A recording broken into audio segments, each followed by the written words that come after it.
It's February, and we have Yero Rudzinskas, hopefully I got that right, from Baltik's Bagel. We've got Valentine's Days, anniversaries, the hot list. Welcome to Eat It, Virginia.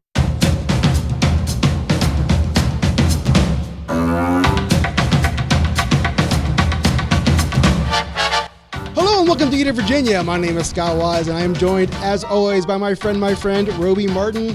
Roby, I think you got the name exactly right in the intro. You would give me a rash of all sorts of stuff if I did not get the name right or make fun of me because I always get them wrong. To be fair, the bald Baltic bagel guy said, just call him Yero. So that's what we're going to do from this point on. Well, Yero was awesome. That's a fun interview. He has as much energy as I do, which you guys ought to see Scott after this interview. He had to take several deep breaths, maybe box breathe a little bit. He was like, you guys are definitely going to want to stick around for the Yero interview. He had a lot of great things to say about his relatively new bagel spot in South Richmond, why he moved there, how he won the New York City Bagel Fest People's Choice Award. Crazy. I mean, very cool, and also something very neat for Richmond. So I'm happy that he was able to give us that story because that was fun to hear. It is Valentine's Day month, but before we, as you can see by all of our red that we're wearing. Yes, I have pink shoelaces. That's I'm very right. Valentine's. I have my red rose here. It's subtle, Scott. Yes, sorry. Subtle. But before we get to Valentine's Day, happy anniversary. Is it an anniversary or is it a birthday? I don't know. Well, I mean, it could be both, right? It could be the anniversary of our first podcast. It could be our birthday because it's our 7th year. I actually don't know when we recorded Mike Lindsay, who was our first guest. That's right. The podcast published in February of 2019. So our anniversary and our birthday? A birth-anniversary? Perfect. Love it. Anyway, yep, very cool. Mike Lindsay, by the time this actually comes out, he'll have moved his flagship restaurant, I guess, into a new spot. Yeah, Lily Pearl is moving from Gray Street over to, I call it Broad Street. It's Brook Road, next to the Maggie Walker statue. They wanted to get a little more open spot for their flagship restaurant, and they're going to open up a new spot in the old spot. That makes sense. Called Love's. They call it Love's Kitchen, named after Kim's side of the family. I love it. How about that? And that little spot they're going into that's over there, which once was and dim sum and then was a Belgian restaurant. It was Max's. Max's, yep. On Broad, yeah.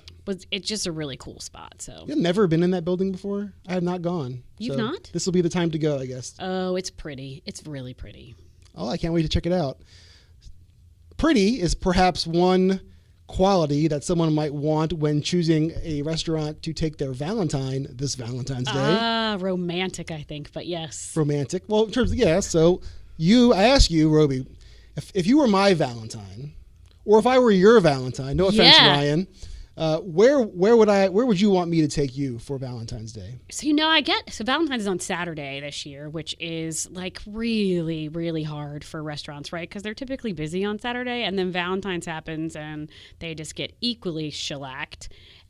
Valentine's is a restaurant nightmare, in my opinion, period, because people go out expecting all the things and, overrun places. So my suggestion is to go out before Valentine's Day or after, and I have some romancy options for you. I don't know if you know that Lillian does empanada night on Wednesdays and Thursdays. So little hand pockets, hot pockets, hand pies, shaped items made by their chef there. Pretty cool. You've got the Lombardi Wine Stroll, which happens on Tuesday, first Tuesdays of the month, which you can go to Jardin, Celadora, Susie's, all incredible places for by the glass options and snacky things. The Mayor Meats has a date night.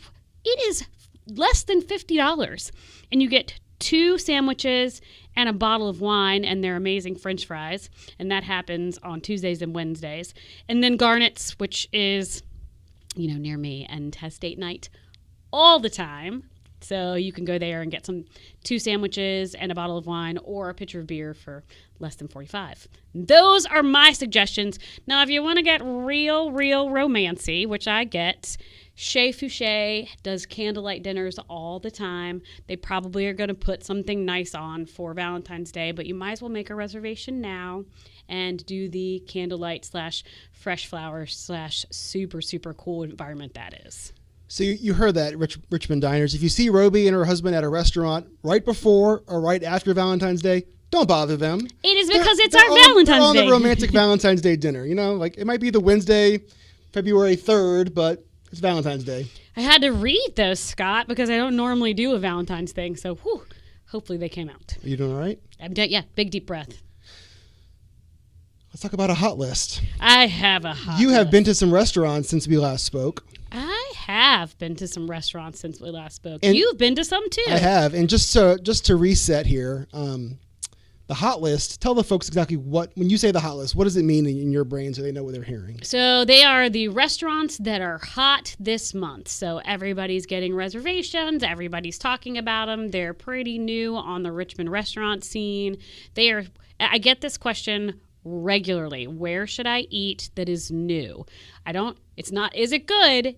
Is it new and I haven't been there? So, and I'm not saying these restaurants aren't good, but that is where this criteria is. All right, let's hear the list, please. All right, you've got Lafayette Tavern, which just opened, let's say 2 weeks ago, or during this recording, probably a month ago, and that's by the Giavoses. You've got Thai Boat, which is in the old picnic spot.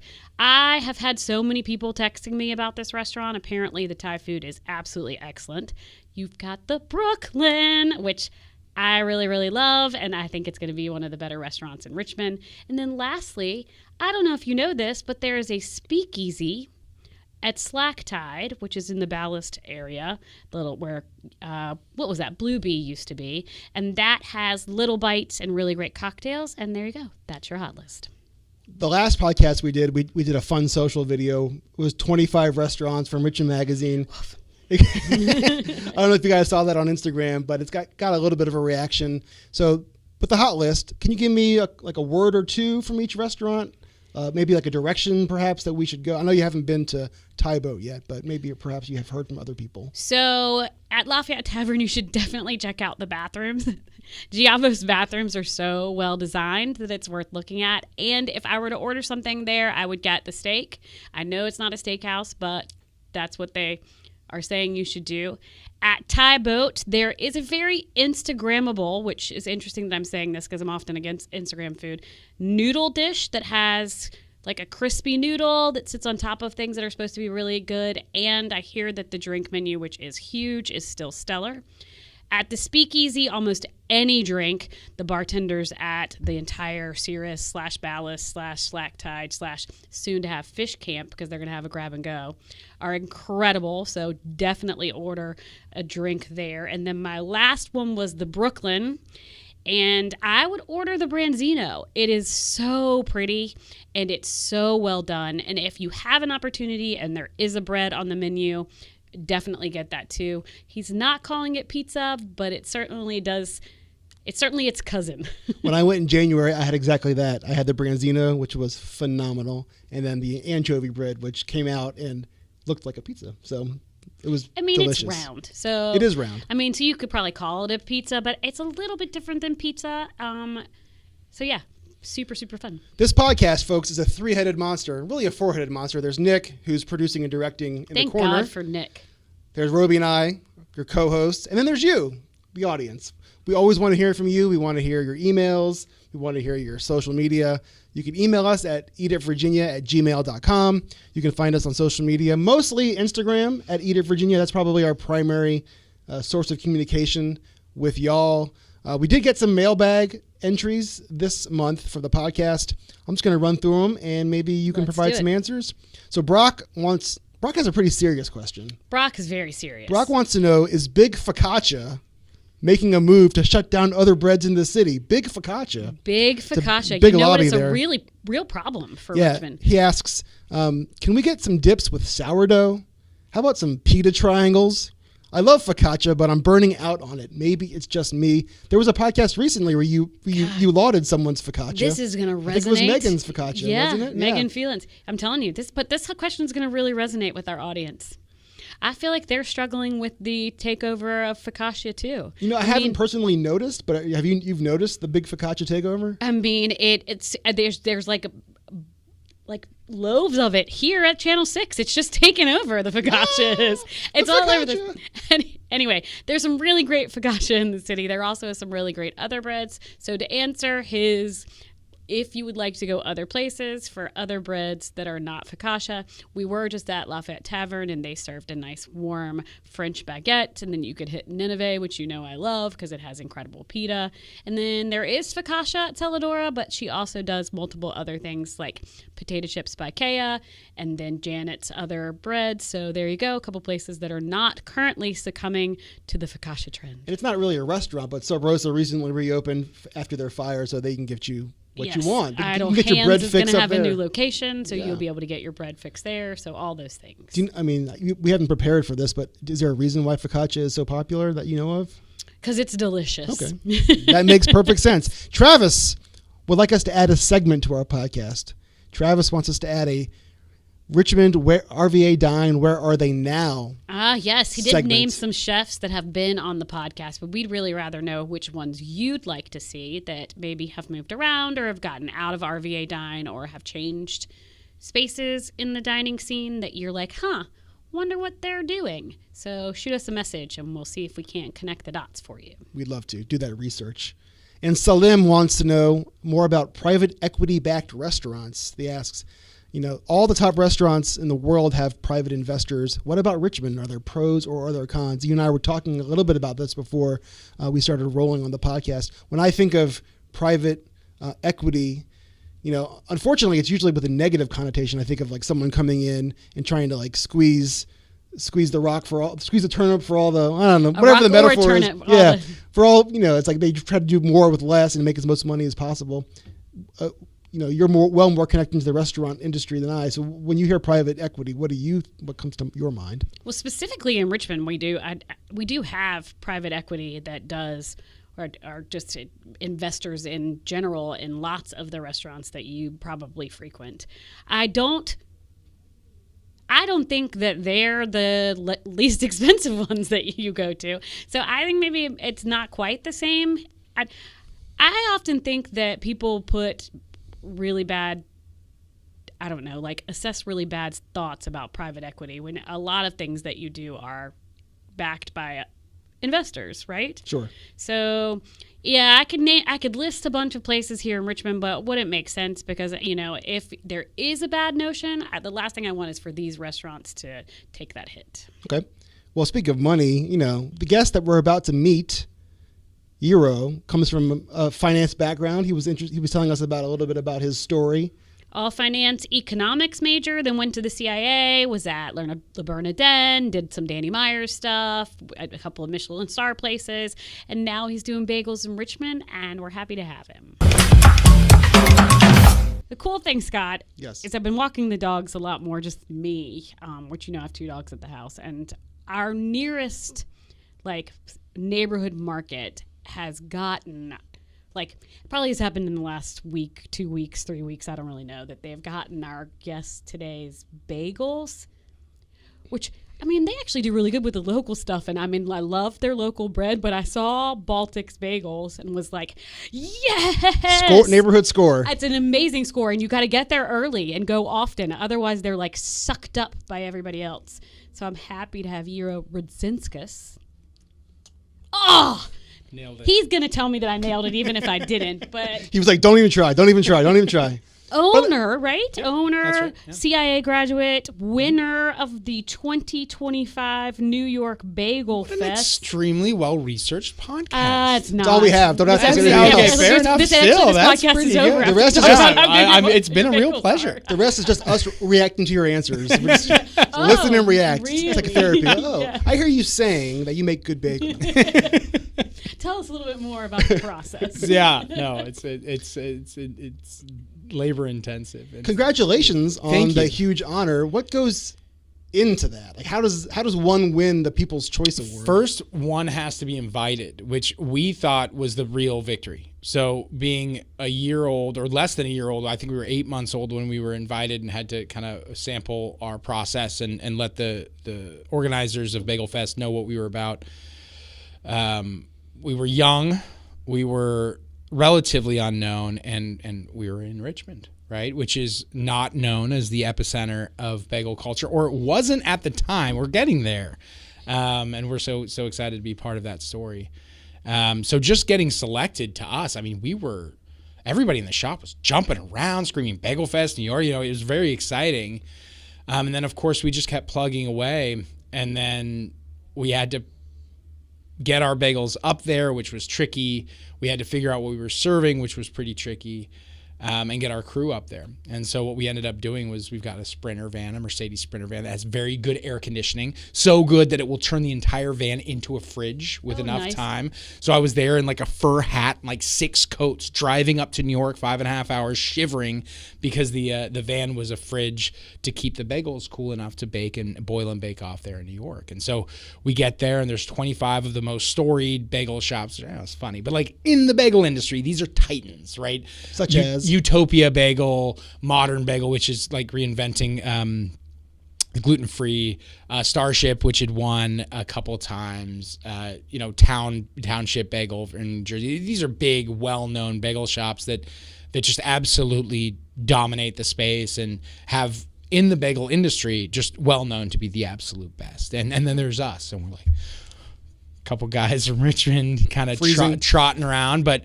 we freezing. We finally thawed out, and it was 28 hours of straight work, no sleep, but we got there and we did the same thing we do here, which is we make the best product we can and we have as much fun doing it as we can. And so people were really responsive to that. And so there are 2 champions of Bagel Fest. There's a judges champion where a bunch of like Instagram influencers and food writers get together and taste a dozen plain bagels, just plain bagels. Any podcast hosts? I'm sure there were a couple, but none as striking as you. Well, thank you. I mean, of course. I think he said of you. I did. He was looking at me. That was a plural you. We don't have. I'm just making sure I understood. Definitely talking about you, Scott.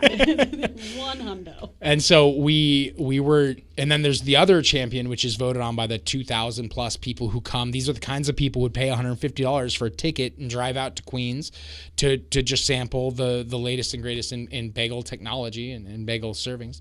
And we were voted overwhelmingly the favorite of the show. And so we thought, oh, that's great, whatever, who's going to care? We put it on Instagram, and we were like, we're really proud of ourselves, and we're really excited to bring some street cred to Richmond. Well, it turns out that it tripled our business overnight. So all of a sudden we're like, trying to figure it out. There's a line out the door on a Tuesday morning, and I'm like, oh, this is going to be something. That we rolled right in the holidays. And so it's just been a wild ride. It's been a wild ride since we opened the doors, right? We've gotten a ton of media. People have been really kind. Folks like yourselves have invited us to speak about what we're doing. I think the fact that we're on the South Side and we're really trying to bring something wonderful specifically to the South Side has been resonant with folks. And who doesn't like a bagel, man? Come on, I love these things.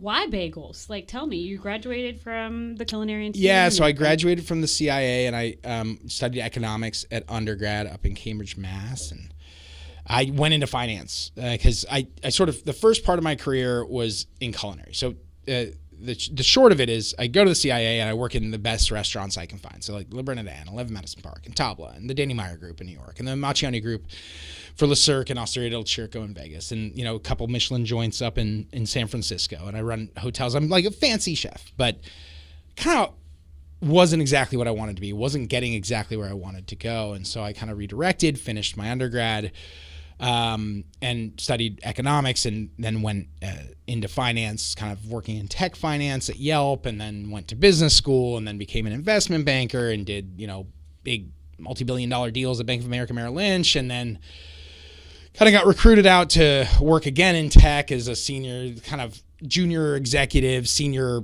finance guy, right? So just right on the CFO at a couple places.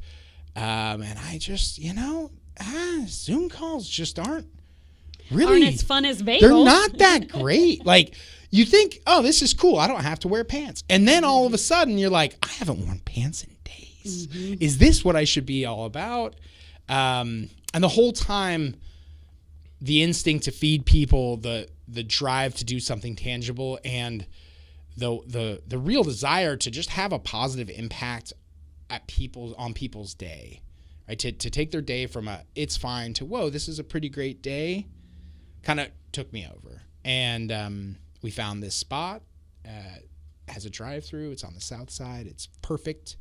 And I thought, there's no way we're going to get it. It's going to get snapped up by Chipotle. But divine providence came down, and we were open in a couple months. And yeah, we've just been going crazy since. Sorry, that's a long story. No, it's absolutely exactly what we wanted, because that's obviously how you get to making bagels in an area that has a drive-through. I will tell you, when we wrote the first article over at Style, that was one of Mary Scott, who's our editor over there, the first thing she mentioned is sometimes you just can't drag everybody in the family into a bagel shop and stand and do all the stuff. You got a couple Irish Wolfhounds in the back of the car. Mm-hmm. Like, those are big dogs. You know, you're not going to bring them in. You're not going to run through them. So, What brought you to Richmond in the first place? Why are you here? This is a great question, and this is a question that I had asked my wife a couple times.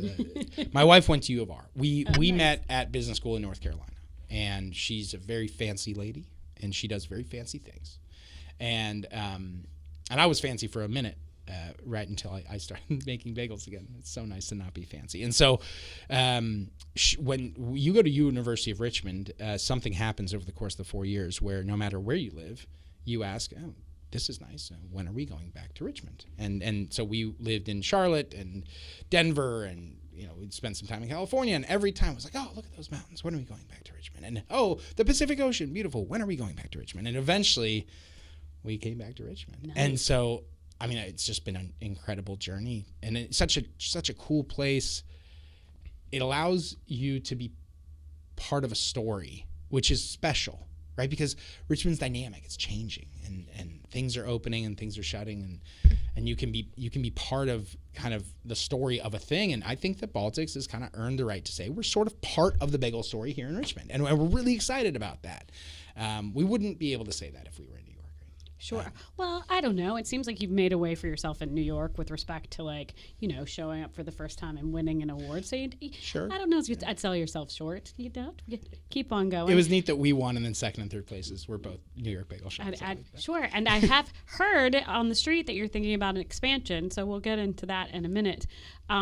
Tell me a little bit about your process. Like, how do you make your bagels? What sets you apart? So what sets us apart is a history lesson. And so what we did, or what I did when I was trying to figure out how to make the bagel that I wanted, the bagel that we all have.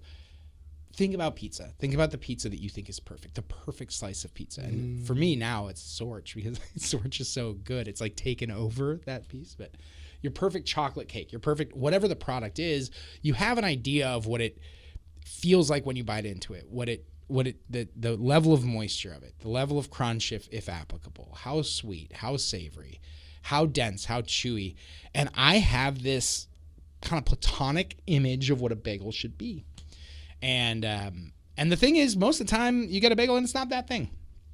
And so for me, a bagel should have an eggshell crust. It should have this kind of micro surface blistering here that you see. It should have body. It should be dense. It shouldn't feel light. It should be kind of custardy on the crumb. It should snap on the chew. And so I took a look at where bagels were coming from historically, and I took a look at the type of baking they did, and we integrated some of those things into our process. And what we came up with was not what this looks like right away. It's evolved, and it continues to evolve and incrementally improve.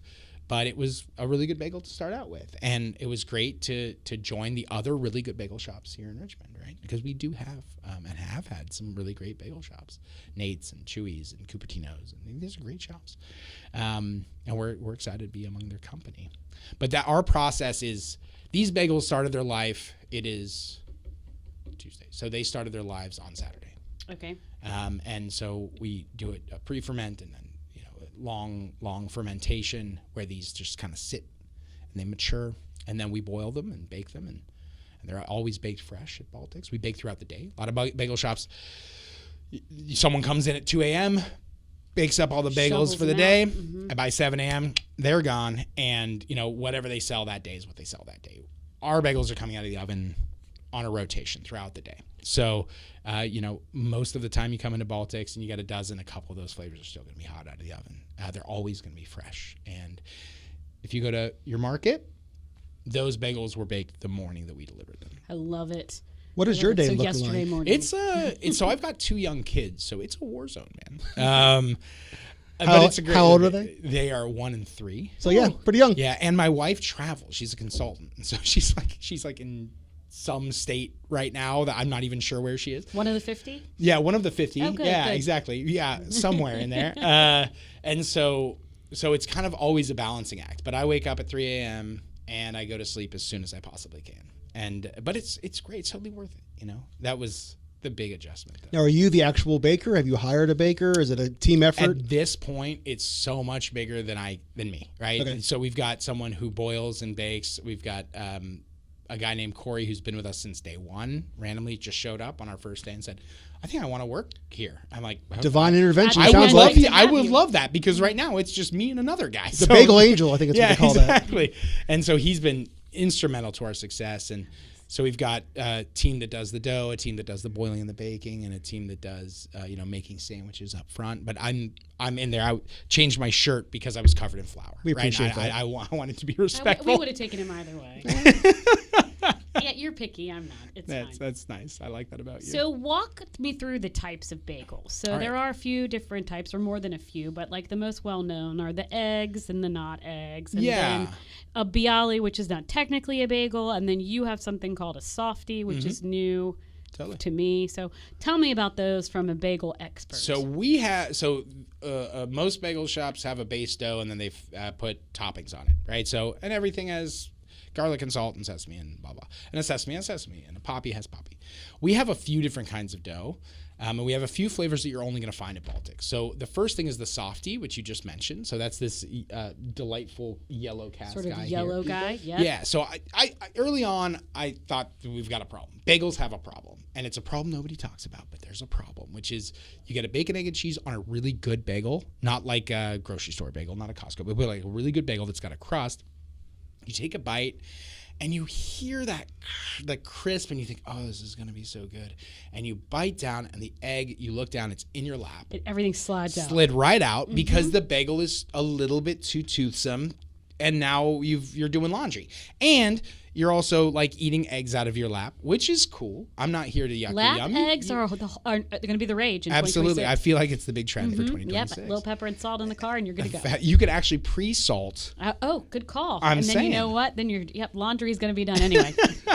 So what yes. we did is we thought, all right, what if there's a better way to do it such that we still make a beautiful bagel? It's still boiled, it's still shiny, it's still round, it's got a hole in it, it's everything you want, but it's a little bit lighter in its crumb, it's a little bit loftier, and what would we call it? It's like, well, it's soft, call it a softie. And so we have 2 kinds of softies. All of our breakfast sandwiches automatically come on softies, and they're like a huge hit. They've got egg, they've got milk in the dough, they're treated differently. That's a different recipe, a different proofing process. And what you end up with is a sandwich you can take a bite of and be like, that is a delicious bagel sandwich, and you're not doing laundry. Sure. And so we're really excited about it. We thought it would only be good for sandwiches. That's the only thing people would go for with it, but people come in and get 2 dozen softies. So that, it's Great. it's nice. We've got a few flavors that you're only going to find with us. We've got a bacon rosemary salt. We've got an apple cider. This is beautiful. It's got caramelized apple inside the dough. Apple cider, a cider cinnamon crunch topping on top. Obviously, Sounds like dessert. yeah, it is. I mean, It's that bagel's screaming I your know. name. it's a sweetie, man. This is a tough interview to get through. I'm sorry. I'm not asking enough questions because I'm kind Because of you're like getting wafted. I'm by like a looking bagel this way, right and now. my eyes are going down. It's like I need to focus. Problem here is we're talking about bagels, so we could y'all could just go to the bathroom. I could just chippy. I love it though. I mean, I obviously we do a food podcast because we like food. So I could listen to you all day talk about bagels. I dig that. What else do we have in the box here? So we've got our cream cheeses, which a bagel shop's about bagel. It's about the bread, but our cream cheeses are really good. Like we've got a pepper picante. That one has 3 different types of peppers in this. So this is a little bit of like the culinary history coming out. We have ají amarillo, peppadew peppers, and ground cherry peppers, a touch of lime. So not super spicy. No, it's more savory than spicy. Sure. It's like it's flavorful, but it does have a little bit of creeping heat, and that finds its way onto the smoke show. We also have our strawberry cream cheese. This is a personal vendetta I have against the bagel world, which is when you get strawberry or blueberry cream cheese, it's just someone took some Smucker's jam and mixed it in the cream cheese and said good enough. And We don't think that's right. So we use whole, real strawberries and powdered sugar, and it tastes like a strawberry ice cream. It's fabulous. So I think I know the answer to this question. I'm going to ask it anyway. What are some of the lessons that you learned in the Michelin-star restaurants that you're applying to Baltics? You have to be obsessive. And this is the thing is, I think building any business, the idea of business is to take $1 and turn it into $1.20, right? And any time that you're going to do that, it's hard. And to do it well is hard. To build something good is really difficult. And you have to be obsessed with it. Like I wake up and I'm thinking about the shop, and I'm thinking about it throughout the day, unless I'm playing with my daughter. But even with then, because she likes to play with the gloves, she talks about the bagel and she asks how the kettle's doing. Like she's in this business. We were on Sunday night, we were together filling the kettle, and she's invested in it. So it's very much a part of the family where it's now woven into the mesh of our existence. And so I just think about it all the time. Any little incremental improvement. Oh, what if we tried a different kind of diced onion? What if the flour, we could stack it here instead of there? What if what can we do to get another 100 bagels out of our day? How can I make my staff's life easier? How can I give them the benefits that they'd expect from a corporate job in the restaurant space? How do I, what could change? What could make this better? These are the questions that just occupy my mind constantly. And I think that anybody who's going to do this, and the reason why there aren't a lot of bagel shops, it is very difficult to actually do. I didn't know this before I started it, but it's tough. And what about it is tough? It's a team sport, and you're going from flour to finished product, and in a lot of cases, ours included, you're kind of building a sandwich on top of it, right? So what you actually are doing, and so we're in Shields Market, so we're not running a business. We're running 3. We're running a bakery that makes bread. We're running a sandwich shop, which makes sandwiches. We're running a wholesale outfit, which delivers product, packs it in compliance with VDAX, right? Make sure that everything is at peak quality and freshness. There's a logistical component to it. And then we also have a catering outfit. It's like 4 different little businesses all in 1,500 square feet with like 15 people making it happen. Sure. And this is because I think if someone says, hey, I really like your bagels, I'd like to buy them here, I think, all right, let's figure out a way to make that happen. How can we get them there? Yeah, how can we get them there? And what we've kind of gelled into is a really nice bagel company, right? We're not really a bagel shop anymore, though. Most of what we do is through the shop. But we've got wholesale. We've got a little bit of merchandising. We're going to, expand our retail footprint. We're doing things that make this a little bit more complicated than just, a sandwich shop. Did you think about doing something before bagels? Like, was there something else that, because when you opened, we actually were not at a bagel renaissance, right? No, that's right. Yeah. Like, we just recently have started to, and I guess we have a couple more coming. So it's starting to, we're starting to catch on.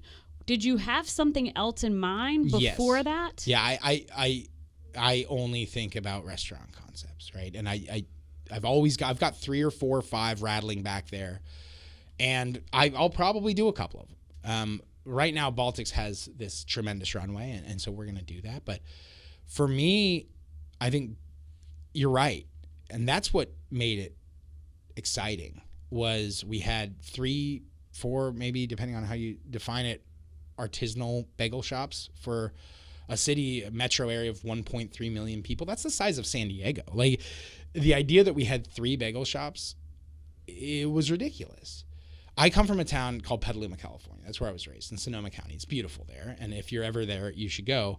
Or if you're ever there, you've already gone. You should enjoy it. You should go. That's anyway, some good Petaluma's advice. Gorgeous. Yeah, right? If you're ever there, you should go. This is why you I tune love in. it. This is why you tune in the podcast. Sonoma's gorgeous. So yeah, it is. And it was a town of 65,000 people, and we had 2 bagel shops, 3 places you could buy a bagel, and they were all slammed. And I'm thinking, okay, that's 30,000 people per bagel shop. 1.3 divided by 3 is a lot more than 30,000. So I think we're going to be fine. Even if we're not great, we'll be okay. Well, the problem is, and my wife makes fun of me, if I'm going to do something, I'm going to do it as well as I possibly can. Sure. There are exceptions. My car is dirty, but if I'm going to do something with food, I am going to obsess about it. And so we've become a really good bagel, right? It's really good. And so the opportunity just seemed like a slam dunk. It's well, there's nothing on the south side. there's no independent breakfast on the South Side at all. I mean, I've got this thing. It's got a this potential location. It's got a parking lot. Which is how so bad amazing. can this go? Like, Sure. I think this is going to be fine. And of course, it has been. And so, You mentioned after you got your accolades up at the Bagel Fest, the line's a bit around the corner. When I polled some people in the newsroom about your shop, and they all love it. They're just like, it's just way too busy all the time. I mean, as a business owner, you're like, that's great, but at the same time, how are you working to alleviate that? it's a great question, and it's top of mind for 2026. Is how do we? Okay, so everybody knows Bodo's Bagel in Charlottesville, right? Yes. And good bagel, good shop. Their party piece is no matter how long the line is, somehow through the magic of their operation, you have bagels in your hand in 5 minutes. It's the most efficient. It's uncanny situation I have ever, and a lot of my family went to UVA, so I've been to Bodo's a billion times. But they also franchised and have another location, so the line at the first one wasn't that long. Is that something you're thinking of? We see a real opportunity here in lots of areas of Richmond, and the reason why is, and I was talking about this with a restaurant friend of mine. You've got a lot of national bagel shops that are trying to go national right now. Pop-up bagel. Call Your Mother in D.C. They're all expansion. Their expansion plan is, hey, we're going to open a shop in Chicago. We're going to open a shop in L.A., which is, of course, what makes sense, right, if you think about it. But if you really think about what a bagel shop is and what the guest experience that folks want is, the people who come to Baltik's come in 5 days a week. Sure, you have the neighborhood 3 days you. a week. Sure. Right. And that's because we're convenient to them. We're there. We're there where they live, right? We're on the way to work. And so we see a ton of opportunity in neighborhoods like that, right? Where, we're very actively looking, and the real estate gods have been cruel. But I think it's tough in Richmond for stuff like that. Brutal. It's really hard. I figured out why. I would love to hear this. Which is, so I think pre-COVID, Richmond got no respect. And by respect, I don't mean on the national level. I mean from national franchise type restaurant groups. So the Chipotles, the Paneras, the Zaxby's and the Canes, they were maybe here, maybe dipping their toe, but it was like not a priority for them. COVID happens. Tons of folks move down from DC, New York, Jersey, Pennsylvania. Folks are moving up from South Carolina and North Carolina. And all of a sudden, you look at the top 10 growing metros in the U.S., and Richmond's always on the list. And that's the list that those companies use to build their annual strategy.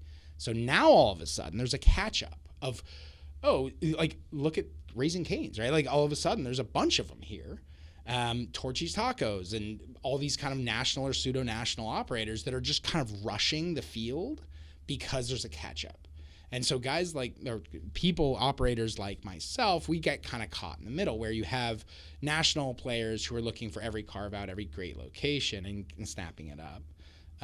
Whereas folks who are looking to expand, it's a little bit of a tougher hoe. But we're going to get there. We've got great representation in our real estate team. We're gonna crush it. It's going to be great. As that starts to right size, as we see like Torchy shut down, some of this stuff, do you think that means it opens up more places for you all as local individuals to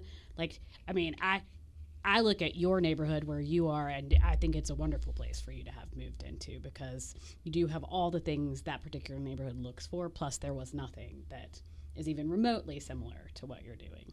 So, will you go somewhere in a similar neighborhood, or would you hop into the West End? And I think we want to be, from neighborhood perspective, where we get to be one of one.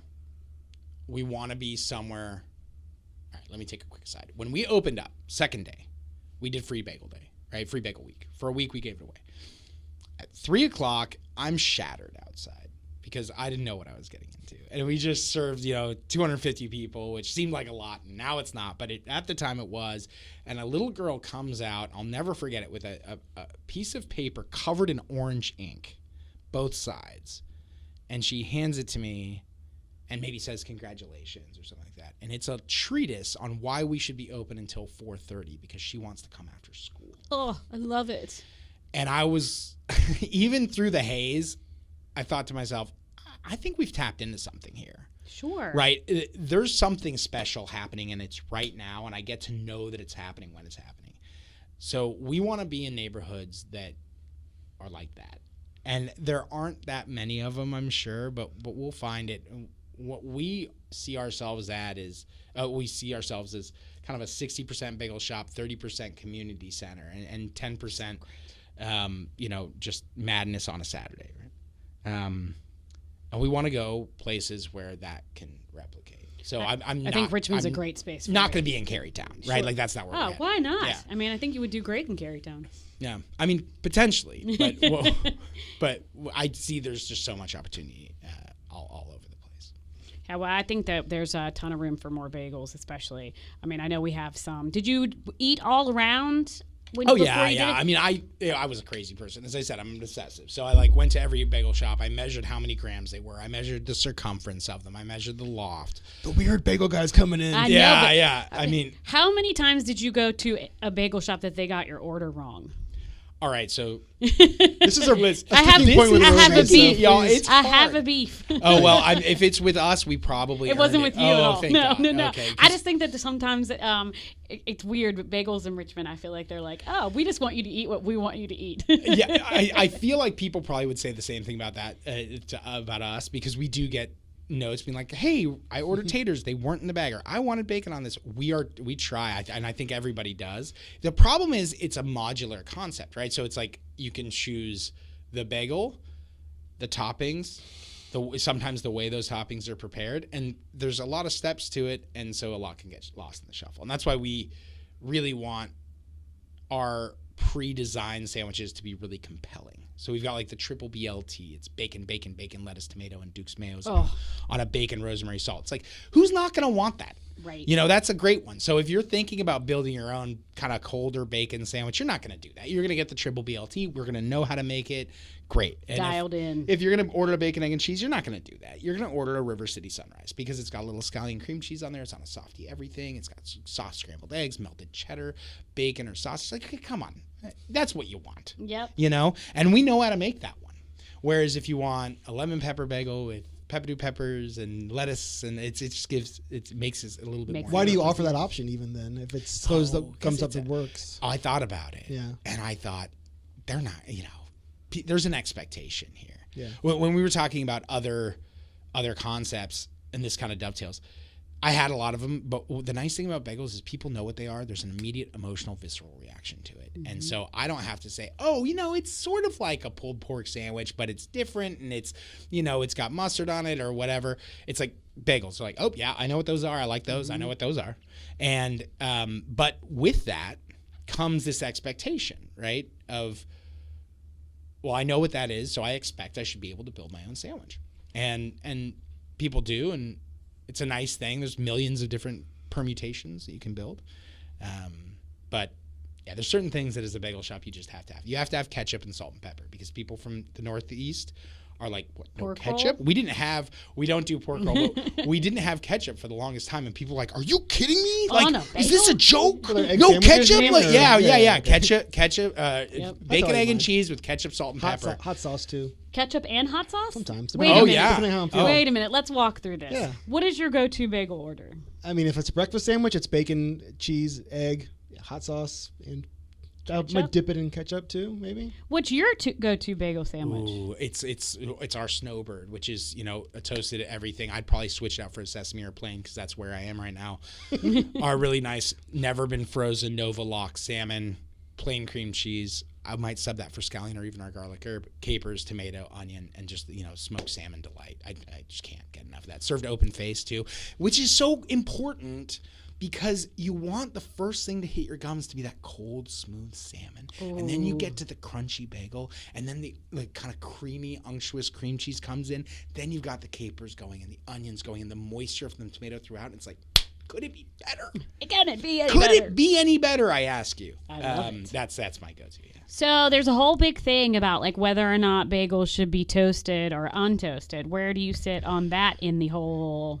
I want to make you happy.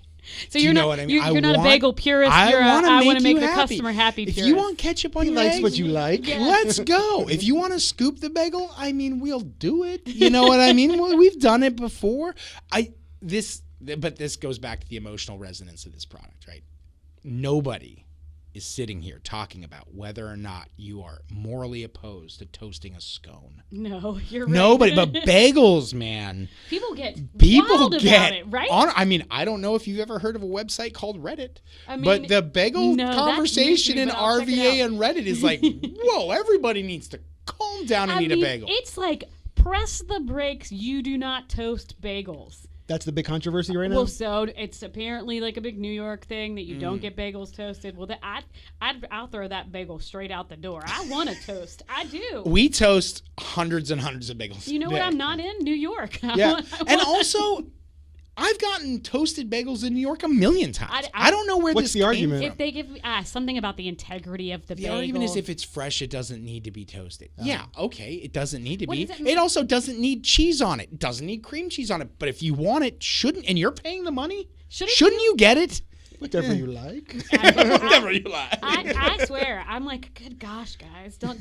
You know what? You don't order your bagel toasted. How about that? And we've cleared up this problem. So Richmond's newest bagel wins an award in New York from a chef from California. Mm-hmm. How did you get into food from the beginning? I was born here, and there's a theory which I kind of subscribe to, which is to be great in culinary, and this is by no means a guarantee of being great in culinary, but to be great in culinary, you have to interact with it extremely young. And so my dad he looked like me, just had more hair, and he started a Japanese restaurant from recipes he got while he was in the Navy, stationed in Japan. And he started in 1959, and it was a huge hit. Like, Clint Eastwood came in, 3 presidents came in. Joe DiMaggio cried over Marilyn's death at his bar in San Francisco. He's like a iconic restaurant at that time in the early 60s, and it lasted till 82 or something like that. But it was a great run. And so to us, my brother and I talk about this all the time. He works at the shop. Food was the currency of love in our family, and it still is. And I hate this about it. It's like, oh, honey, you stubbed your toe? Have a chocolate. Mm-hmm. Like, this will make you feel better. Oh, you were upset? Oh, let me make you a sandwich. Like, this is how we do it in my family and how we always have. And there's beautiful memories, right? We were raised in Sonoma, which is coastal and very wine forward, but also just food just grows on the ground, right? I mean, blackberries and sorrel and all kinds of crazy things. So we would just take pry bars and scrape mussels off the rocks and go have parties where we boil mussels and have crab traps that we would just go check and pulling out beautiful Dungeness crabs. And it was like what you did. And it still is, right, up there. You're either brewing beer or you're farming potatoes or you have a little bit of something or you've got a friend who's got a cow and he's going to sell you a quarter of it. Food is very much part of the culture up there and also becoming more and more a part of the culture here. So food was it was the only thing that ever made sense to me. Like, I don't understand how other people, I was a investment banker. I represented billboard companies and radio media. I did TMT banking, technology, media, and telecom. So, billboards, radio stations, television stations, roll-ups, all these things. I understand how the economics work, but when it came to starting a business, the only thing that made sense to me was food, feed people. That's the only, obviously, right? And I tried to do all kinds of other things, and I just never could get there. I never had the interest to do it. So I finally surrendered and started Baltics, and it's been an absolute revelation. What's behind the name? So I'm Lithuanian. Rudzinskas is Lithuanian. One of the 3 Baltic states. The bagel, this is a little bit of a misleading story, but the bagel was invented by the Jewish community in the Lithuanian-Polish Commonwealth, which was this massive blob of a landmass in the 1500s, somewhere in there. Didn't have cream cheese until the 1900s, so it's like, what were they eating? Tough times back then. Yeah, no kidding. I mean, especially for that group of people. I mean, the bagel exists because, and this is one story, because they weren't allowed to make bread, right? And so they boiled it because that would disqualify it from being bread. So that's how the bagel was born, according to one story. And so to me, having roots in Lithuania myself, And the product having roots in Lithuania, it seemed like some allusion to that. Obviously, we're not a Lithuanian restaurant. Like, you cannot get pickled herring, more's the pity, at Baltics. But it felt like drawing a line to that worked. And also, bees and bagels make sense, so BBB. And I like it. I think it works. I do too. Yeah. Great.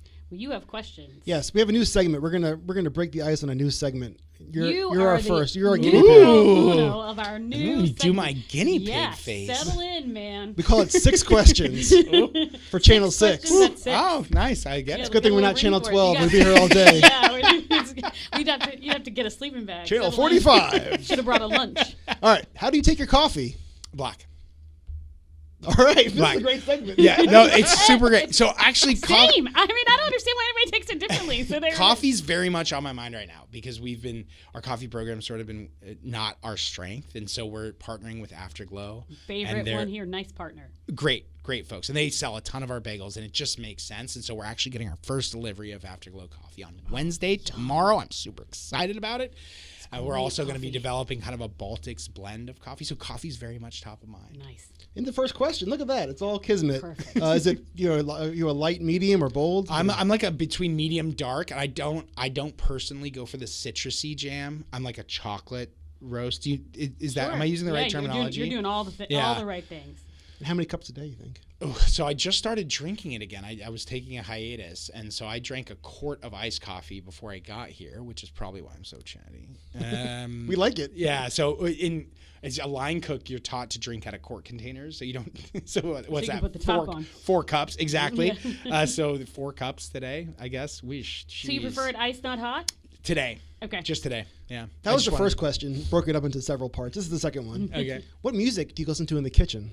So I'm very, oh God, this is so embarrassing. So we listen to classic rock, Motown. We don't do Christmas music at the shop just because I used to work at Brooks Brothers. That was my first job at the factory outlets. And like it would start the day after Thanksgiving. And by the end of it, I was like, if I hear the Supremes Christmas one more time. Yeah, but I can only listen to that. So we just Angels we have, yeah. And it's like my favorite Christmas song, but like 42 times in one shift on repeat is a lot. I'll take the Little Drummer Boy 3 times a day, but 4 times a day is too much. Yeah. The Bing Crosby. Yeah. No, I prefer the Sting version. David Bowie Like version? if you're gonna listen to David it, Bowie Sting version. I didn't even Sting know. has a great Little Drummer Boy. Yeah. But only 3 times. The 4th time That's it's fair. out. Yeah, I dig that.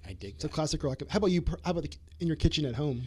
So I'm really into. Did you ever like watch the Master and Commander movie with what's Russell his name? Crowe? Russell Crowe. No. So this is one of a series of books, like 21 books. So I'm just listening to those on book, and it's like so zen. And Books on tape in the boys and tall ship stories are like. Your like thing? that's right. I'm right in there. Yeah, no, I wouldn't expect Period it. dramas. Why not? Yeah. It's you know what? Didn't see sounds that. rocky. Talk to me Bagel about guy, also period drama. Talk to me about a mizzen mast, and you've got me. You know, I'm all about it. Glued Noted. Dialed up. Sunk. There you I go. see what you did there. All right. Name a dish you would like to see on more Richmond menus. Oh, we stumped him.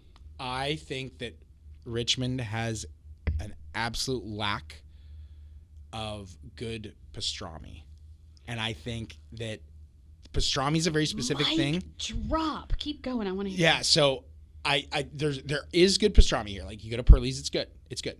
But you go to Katz's in New York, and we could use a little bit of that jam here. Also, I haven't gone to Cafe Rustica yet, but I'm in search of a truly great schnitzel here. And I think Cafe Rustica is the spot. We just haven't gotten there. I'm really excited about it. Hit the Susie's or the Metzger? I have hit Metzger. It's fabulous, but it's like thoughtfully prepared. And I want like a country version. Good. And Susie's is your spot. Yeah. Okay. She knocks it out of the park. It's her grandmother's recipe. Okay. Awesome. Yeah, I think those are my. Name the Richmond restaurant you visit most often. Grisette. Because the profiteroles. Because of the profiteroles. I finish every meal. I finish every meal at Grisette because of the profiteroles. I just love that little place. I think it's so wonderful. We go to Ito's a lot. Go to Pearlie's a lot too anytime someone's out of town because it's such a special experience. Obviously, we work right across the street, so we go get drinks at Galley with some frequency as a crew. But I think if it was like my last day, I'm probably going to Rosette. Nice. All right, you kind of mentioned this before, so maybe give us a second answer or just restate your first answer. But name the Richmond restaurant you still want to visit but haven't been there yet. Ooh, I haven't been to Brooklyn yet. I have an incredible amount of respect for what's happening at Lost Letter. I mean, really, so few places can live up to the hype, and that place, it really, really does. And so I'm excited to see what that foray is. Yeah. And then finally, name an underrated spot in your neighborhood. Could be food, could be retail, just a spot that people don't talk about but you think deserves a little Joey's Hot Dogs. I freaking love that place. It's the You're greatest. in the West, so you get 2 hot dogs for like next to no money, and yes. That snap and the way you feel Why in that is it place. so good. It's so good. And you know why it's good is you talk to the man and he's an obsessive. He's getting his hot dogs made by some old hot dog maker in Virginia Beach who has the right equipment Norfolk or something. Snap. Yeah, whatever it is. I mean, but that's because I'm sort of, I'm out on some land. I've got a small herd of sheep. We've got 20 acres out where they're trying to build a bunch of data centers right now. So Short Pump is sort of like my stamping grounds a little bit. And so Joey's Hot Dogs is, I just Run love it back. Yes, I love it. Well, thank you so much. You brought us so many fun things. I'm really excited to dig into this, Scott. So you are listening to Eat It Virginia that's about to dig into bagels with Scott. Hurry up. And Roby. Come on, Scott. Thanks so much.